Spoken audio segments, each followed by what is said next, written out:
Assalamualaikum warahmatullahi wabarakatuh. Perkenalkan, saya Eva Sedening Tias dari kelompok 6 kelas IKTD. Di sini saya akan melakukan praktikum acara 2 yaitu nekropsi dan vaksinasi pada unggas. Yang pertama, mengenai proses pengambilan darah. Pada proses pengambilan darah dibutuhkan alat dan bahan seperti jarum suntik, vakuntum, alkohol, kapas, dan ayam. Sebelum melakukan proses pengambilan darah, basahi kapas terlebih dahulu dengan alkohol. Kemudian, oleskan kapas ke saluran vena agar terlihat jelas. Kemudian, ambil jarum suntik. Lalu, kencangkan ujung jarum suntik. Kemudian, suntikkan jarum suntik ke vena brachialis. Lalu, tarik secara perlahan agar darah masuk ke jarum suntik. Setelah terambil sampel darah, kemudian darah tersebut diletakkan ke dalam vakuntum. Selanjutnya yaitu nekropsi. Sebelum dilakukan nekropsi, siapkan alat dan bahan seperti pisau, alat bedah, dan ayam. Sebelum dilakukan nekropsi, ayam disembelih terlebih dahulu.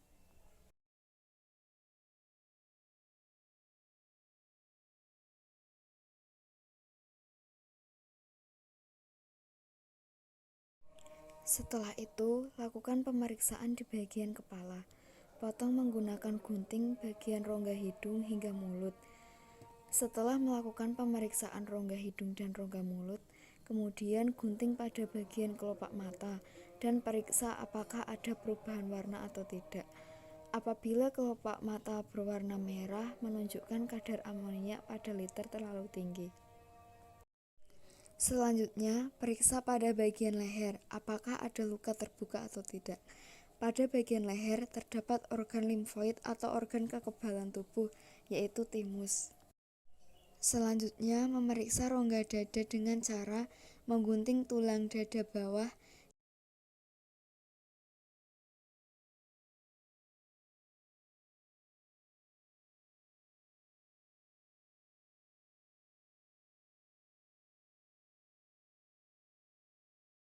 dan memotong tulang iga dari bawah menuju ke leher menggunakan gunting.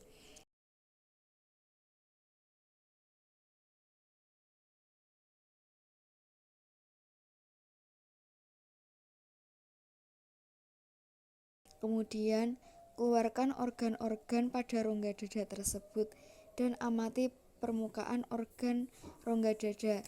Selain itu, juga diamati perubahan warna dan fisik pada organ di dalamnya.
Pisahkan saluran pencernaan ayam pada tubuh ayam dengan cara memotong batas antara tembolok dan proventriculus.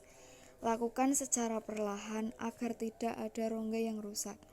Saluran pencernaan yang telah dipisahkan kemudian letakkan pada tempat yang telah disediakan dan amati organ pencernaan tersebut apakah ada peradangan atau bintik-bintik pada saluran pencernaan tersebut. Setelah melakukan pengamatan pada saluran pencernaan, belah saluran pencernaan menggunakan gunting secara hati-hati agar saluran pencernaan tidak terputus. Setelah terbelah, amati permukaan dalam pada saluran pencernaan tersebut terdapat iritasi atau tidak. Kemudian, lakukan pemeriksaan pada isi proventriculus berupa pakan yang dikonsumsi oleh ayam tersebut normal, berdarah atau cair berwarna kuning. Setelah itu, pisahkan juga lapisan proventriculus. Lapisan proventriculus yang normal akan sulit dipisahkan dari proventriculus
Selanjutnya, melakukan pengamatan pada organ sistem kekebalan tubuh pada ayam, yaitu bursa Fabricius yang terletak di dekat kloaka.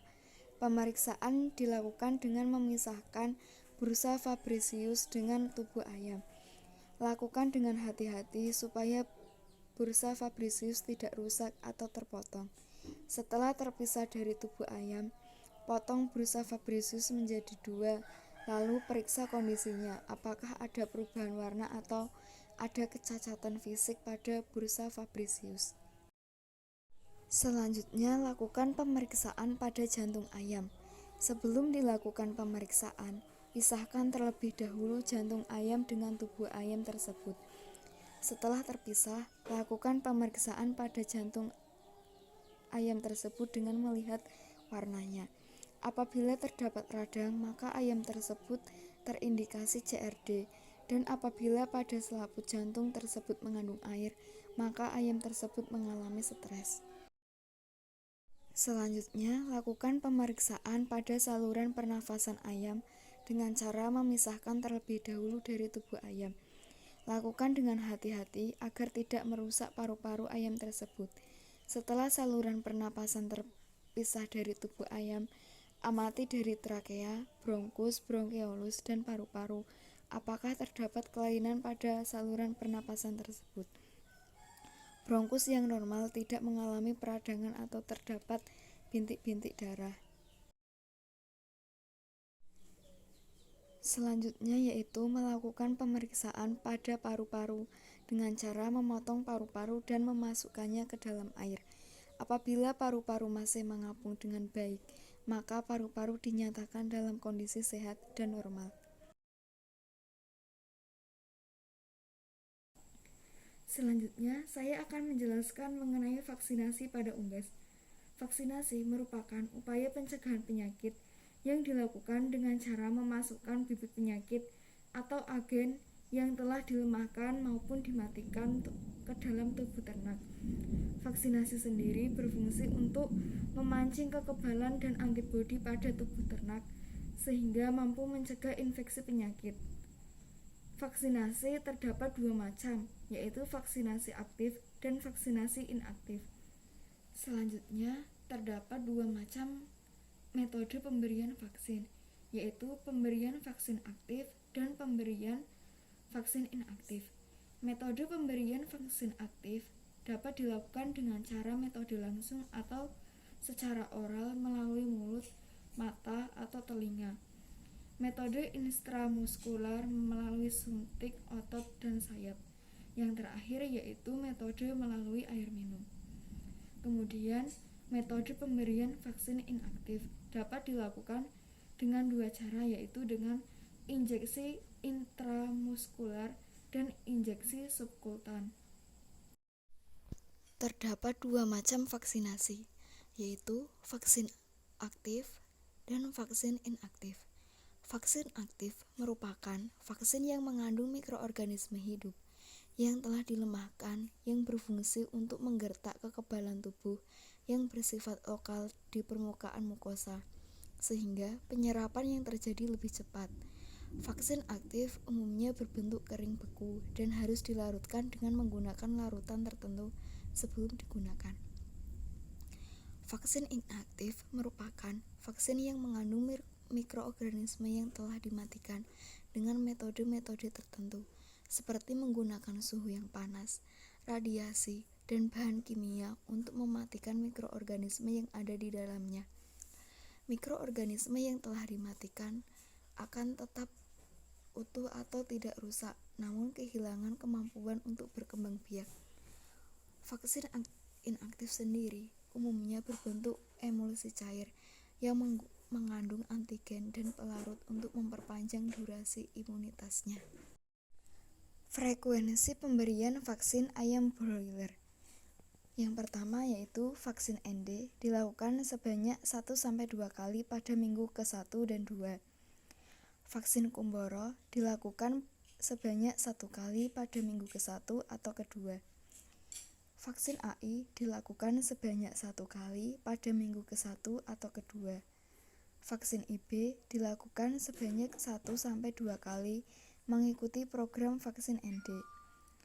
Vaksin Coriza dilakukan sebanyak 1 kali pada minggu ke-1 atau minggu ke-2. Selanjutnya, frekuensi pemberian vaksin pada ayam layer. Vaksin ND dilakukan sebanyak 4-5 kali pada minggu ke-1, 2, 4, dan 5, serta minggu ke-2 sampai ke-3 sebelum masa produksi. Kemudian, vaksin Kumboro dilakukan sebanyak 2 kali pada minggu ke-1 atau ke-2 dan minggu ke-2 sampai ke-3 sebelum masa produksi. Vaksin AI dilakukan sebanyak 3 kali pada minggu ke-1, 2, 4, sampai 7 dan minggu ke-2 sampai ke-3 sebelum masa produksi. Vaksin IB dilakukan sebanyak 4-5 kali mengikuti program vaksin ND. Vaksin Coriza dilakukan sebanyak 2 kali pada minggu ke-6 dan minggu ke-10. Vaksin IDS dilakukan sebanyak 1 kali pada minggu ke-2 sampai ke-3 sebelum masa produksi. Vaksin ILT dan vaksin Pox dilakukan sebanyak masing-masing 1 kali pada minggu ke-8. Sekian dari saya, kurang lebihnya mohon maaf. Terima kasih. Wassalamualaikum warahmatullahi wabarakatuh.